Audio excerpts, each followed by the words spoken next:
Bonjour madame. Bonjour. Asseyez-vous. Merci. Aujourd'hui, le docteur Gérard Ravalet, médecin du travail au centre AIMT de Vitré, reçoit une salariée dans le cadre d'une visite médicale périodique.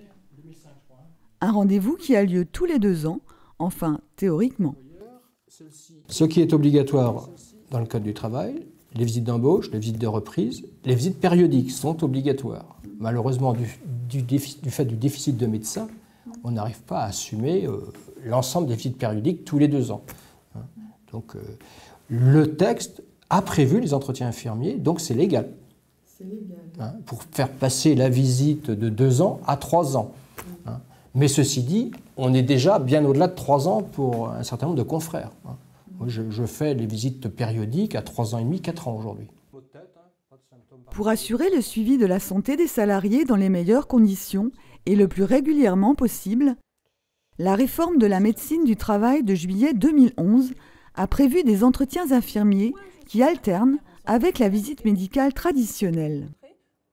Moi, je ne suis pas médecin, donc c'est surtout pour tracer les expositions professionnelles des salariés. Et pour revoir avec eux, pour réévaluer leurs risques et éventuellement les équipements de protection, les EPI, qui sont susceptibles de devoir porter, etc., etc. Donc c'est plutôt l'aspect risque santé-travail.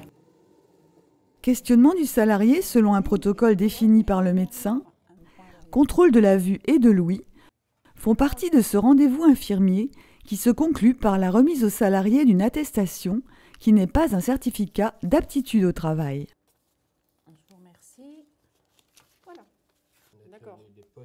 Ce suivi des salariés par une infirmière spécialisée en santé au travail, en relation avec le médecin, introduit en réalité la notion de travail en équipe. La délégation, c'est difficile pour un médecin. Depuis 20 ans, 30 ans, on fonctionne en individuel.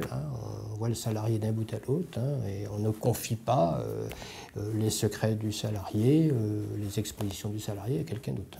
Aujourd'hui, c'est partagé au niveau du salarié entre l'infirmière et le médecin. Marina, je viens vous voir là, pour la liste des Oui, donc j'ai préparé la liste. Mais il ne faut pas s'y tromper, c'est bien le médecin qui coordonne les entretiens infirmiers. Vérification des listes des salariés convoqués pour ces rendez-vous et réunion régulière de bilan avec l'infirmière et l'assistante médicale.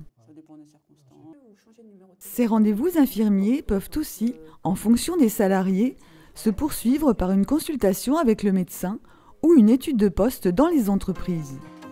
Dans cette nouvelle approche de la prévention et des conditions de travail en entreprise, les entretiens infirmiers inaugurent une nouvelle organisation des services de santé au travail basée sur le travail en équipe et la pluridisciplinarité.